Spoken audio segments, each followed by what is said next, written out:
Hey everybody, welcome to TradeScope. My name is Luis Garcia and I'm a part-time trader, and this is my deep dive series where I pick one stock that's on my watch list and I talk about it a little bit more in depth. Before I get started, I gotta let you know that this video is for educational purposes only and is not meant to be taken as financial advice. With that, let's jump in. So I was thinking about doing a deep dive on Palantir, but I saw a comment on one of my videos requesting a part 2 on INTZ, and seeing that I'm still in intrusion and I still have a pretty large position in intrusion, I thought a part 2 might be a good idea. So this one's for you, Farley Betts. You asked for it and I am delivering. So here we go. Deep dive number 2 on INTZ, Intrusion Inc. So first off, Intrusion, let's look at some of their fundamentals, just a recap. So updated float now because they have a shelf offering, so we'll get to that. But last time I covered this, I think their float was a little bit less. I don't remember exactly what it is. I want to say it was below $1 million, but I could be wrong. Now their float is at 7.51 million. That's still a fairly small float for a stock like this, trading at $1.66 currently.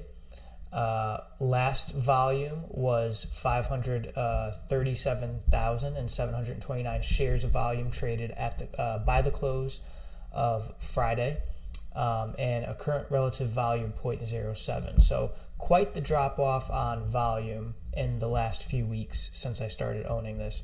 Another thing to note, a big drop off in short interest. So not a lot of short interest right now in this thing. Something to look forward to is potential earnings date of February 17th, pre-market. I don't always trust Trade Ideas dates, and it's not because of Trade Ideas, it's just because some of these small companies, they don't give accurate information when their earnings date releases are. But this is what we got right now is an earnings date of February 17th. So if I look at the calendar, that is looking like it is Monday. So we'll see what happens on Monday. That's a pretty big deal, actually. I didn't realize it was that soon. So now let's talk a little bit more about the company itself. So it's in the computer systems, cybersecurity type industry. They focus on network security. So I pulled up their website. First thing on their website says, expose malicious communications other solutions miss. Your network's biggest threats are the ones you don't know about. So yeah, this is, I believe it's like applying artificial intelligence to network security, if I understand correctly. We can kind of dive deep a little bit into here, just because I'm curious myself. See the unseen and know the unknown.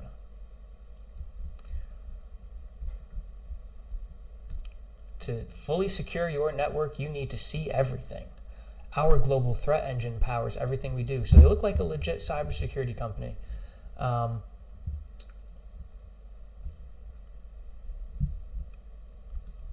So this is, a little bit about what they do. I was just looking at the old news release that was the original catalyst for me to get into this, but I'll talk about that in a moment.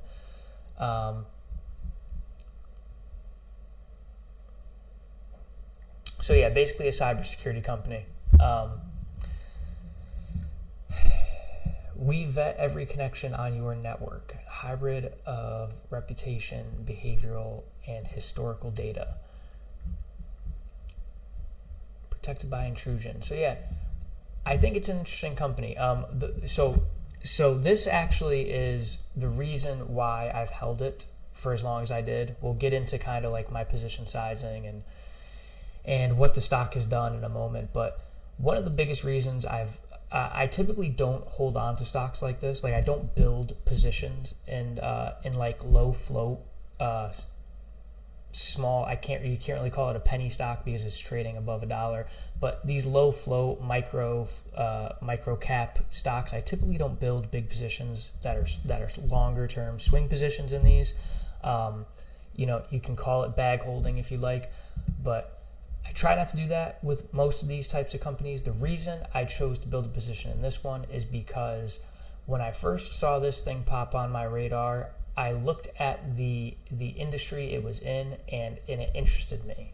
Cybersecurity, it's not your typical low float micro cap stock that pops up on momentum. Those are typically like biofarms or like Chinese low floaters. Those are like the things you want to stay away from holding long term.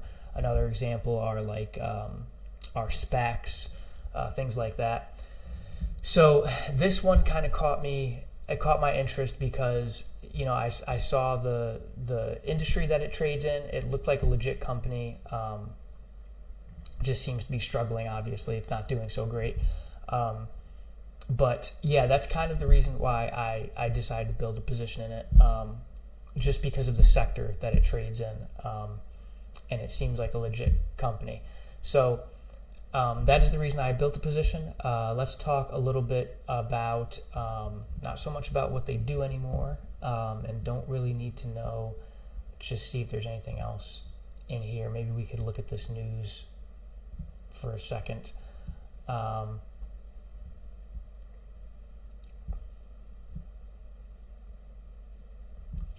Intrusion Inc. to announce fourth quarter and full year 2024 financial results on Thursday, February 27th, 2025. See, so, you can't always trust the earnings data you get from these screeners. And it's not the screener's fault. It's just there's only so much data out there, and sometimes it's conflicting. So you can see right here that's conflicting evidence. This source from Stock Titan, whatever website that is, says that earnings are going to be on the 27th of February. Trade Ideas is saying that they're going to be on the 17th, which is Monday. So who knows, right? But keep an eye, because potentially earnings themselves can be a catalyst, right? And on a low float stock like this, that could be a good thing. It can prove to put some momentum into the stock. So let's keep reading. Intrusion Inc. advances but underperforms market. Intrusion Inc. regains NASDAQ compliance. This was back in January. So this was the one that started getting me to look into its financials. So I remember when I read about this. This was after I already I started considering building a position in this. I read about the recent regaining of compliance. So I've seen this with many stocks in the past. They're low floating, they're low float micro caps, and they're trading below $1. And all of a sudden, they have like a shelf offering where they throw some extra shares onto the market. They dilute their current shareholder value, but as a result, they inject liquidity into the market, and it gets them to basically regain NASDAQ compliance. So that right there at least shows you that they care about keeping NASDAQ compliance. And they also, when that happens, that also typically kind of provides a little bit of momentum for the stock. And so if you look at the chart here, that's exactly kind of what happened. So I had BAMSEC up a moment ago. It just disappeared, but basically, what I wanted to show you on BAMSEC, I could just talk to it real quick, is that they injected, like I said, the liquidity into the market, but they did it with a shelf offering. And so with shelf offerings, what happens with shelf offerings is it's basically like the company tells the market, it tells the SEC, hey, we want to potentially offer 100,000 shares at a certain price. Sometimes they do it at the market. I believe this offering was at the market. But because it's a shelf offering, it means they're not offering all of the 100,000 shares right now, and they're also maybe offering other things like warrants and things like that. And that's kind of what this offering was. It was a shelf offering, which means they didn't necessarily offer all of the shares that they had to offer. They just kind of injected what they needed into the market, and then they're still sitting on the rest of the shares to potentially inject those other shares again. And so that's another reason that kind of made me think about building a position into this, because if they're not done with their offering, what could potentially happen is, you get this initial injection from the offering, they announce, maybe some more offerings, and then from regaining compliance and the offering, and then and potentially, usually if the company's smart, they're also releasing some good news on top of that. So the news, I think, here was this one right here. Just make sure this is the right one. This isn't one. It was another one where they had a stakeholder.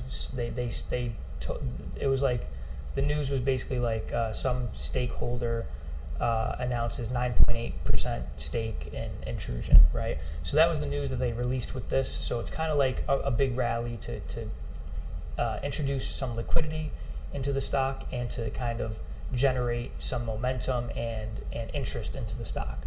And when there's a shelf offering, they don't always put all of the shares that are offered onto the market, and so they're still holding on some of those shares.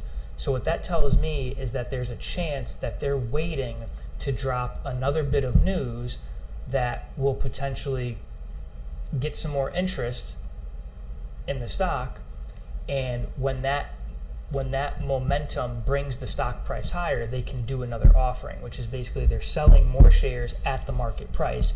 And obviously, if they're selling those shares to the market at the market price, then they want that price to be as high as possible before they dilute their share value.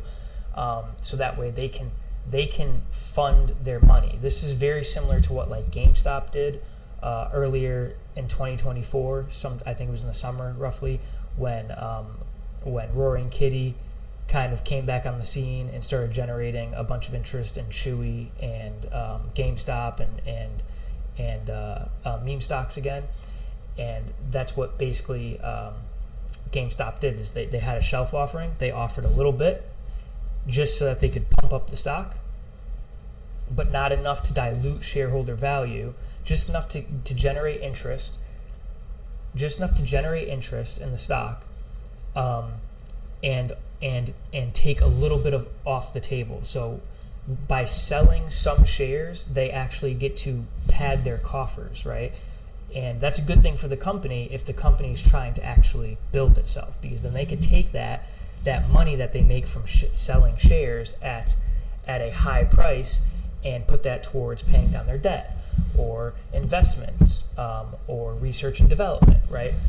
So these are things that you like to see with tech companies, right? Especially like these tech startups that are struggling. So what I'm looking to see now is for something to generate some more interest in this stock so that they could do another shelf offering, right? And I'm hoping that that is the case. It may not be, and I'll have to stop out, or what I'll probably do is cut my position little by little. But we'll get into that in a second. I just kind of wanted to explain the reasoning behind me building a position in this, and also I want to get to what are some levels to actually look at in price action.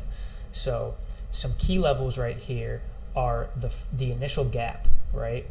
So the initial gap was, it closed at a high of 60 cents the day before the gap, and then it gapped all the way up to a high of $2.35, and it had a low of $1.11. So the gap is basically right here between the 60 cents and the $1.11, right? The next day, it gapped up again, right? So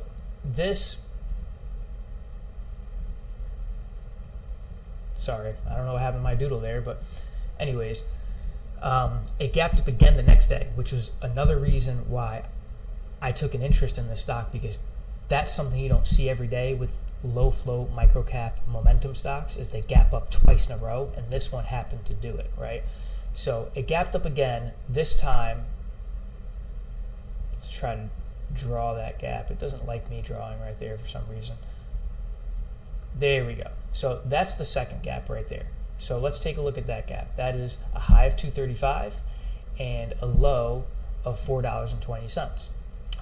So typically what you like to see on gaps is that they fill the gap, right? So this gap never got filled, right? So we've yet to see if that will happen. This gap, however, did get filled. And you can see once it got filled right here on that candle, what happened? It popped back up, right? And that's because buyers saw that the gap got filled. Buyers brought it back up. Sellers had to sell. They were overcome, supply and demand, and it gapped back up, right? And so now that kind of gives us a level to look at, right? And that level right now, sorry about that, that level right now is just about, let's see, the high of this candle was 355, this candle was 355, this candle was 341. So right at the 350 mark, right, is its resistance for that move. All right, then it comes back down and it fills this gap again, and it starts to level off and consolidate. And what that's telling us is that there's support at this level, right? And you can tell that that support is a real support because it's backed up by a few things. It's backed up by the 200 moving average. It's backed up by the 10 moving average. All these moving averages are starting to converge, right? And because those moving averages are starting to converge and this consolidation is happening, you can see that this is a solid support line. Now, that might mean it could break this, right? It could break and try to fill this gap again, right? That's a very likely scenario. Or it could hold this support and go higher, right? Either case, we as traders, at least me in particular who has a position in this stock, I have to have a game plan for either case scenario, right? There's also a third case scenario, which is that it just continues to consolidate with low volume. Because keep in mind, this thing still has very low volume right now. It had high volume down here, and now it doesn't. And you can see that also in the momentum. The momentum was high right here, and then it inverted, and it's never really recovered. So that tells me it needs a catalyst, okay? So back on the 10th, news was released. This news briefing was Intrusion entered into a definitive securities purchase agreement with investors for the purchase and sale of 28 million some odd units at $1.39 per unit, each unit consisting of one ordinary share and 8/10 of a warrant to purchase one ordinary share.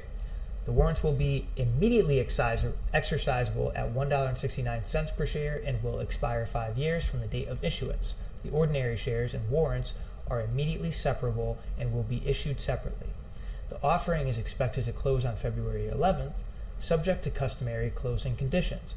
The total gross proceeds of the offering are expected to be approximately $40 million before placement agent fees and estimated offering expenses, and assuming no exercise of any warrants.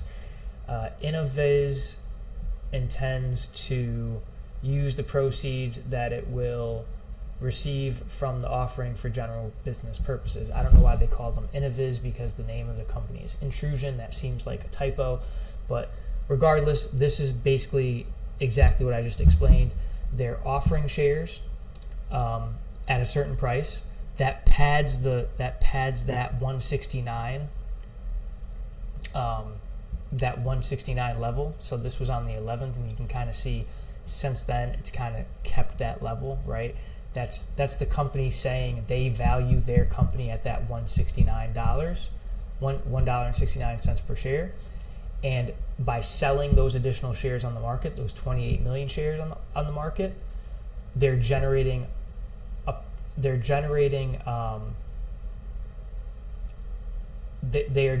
proceeds of $40 million, right? So that allows them to pay down business expenses, just like we talked about.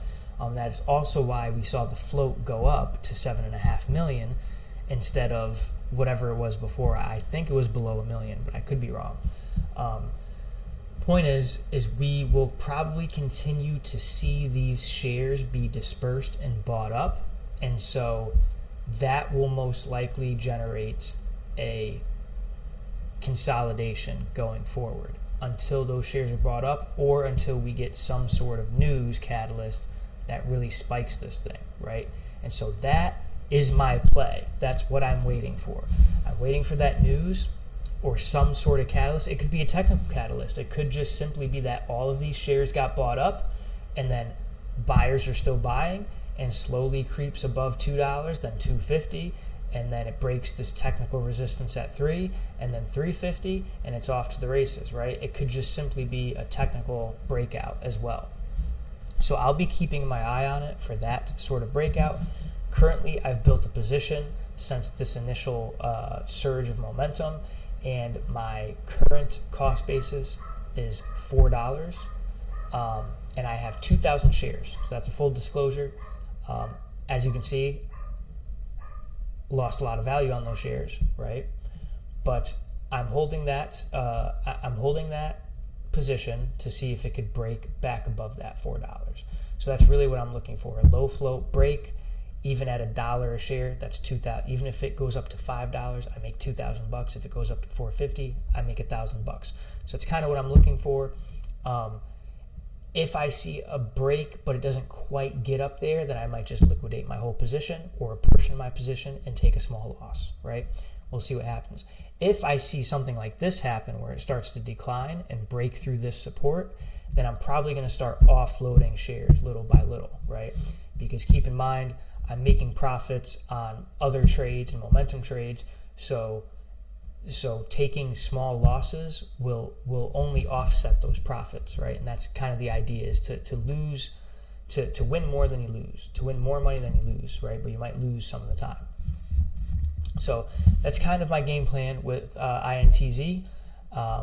Farley Bets, I hope you liked my discussion on it. If you have any further discussion, I'd love to hear it down in the comments. I appreciate your comment. I'm glad that you asked for a follow-up video. I think it was well worth it, especially since I'm still holding it, and I wanted to give you guys an update on where I'm at with it. So that's where I'm at. Let me know what you guys think about the deep dive. Feel free to leave more comments down below, and don't forget to like, share, and subscribe if you like the content. You can always find more of my deep dives in my deep dive playlist, and you can also find my weekly recaps and my weekly recap playlist. I'll link those down below in the description, and I will see you guys next week. Thanks for watching.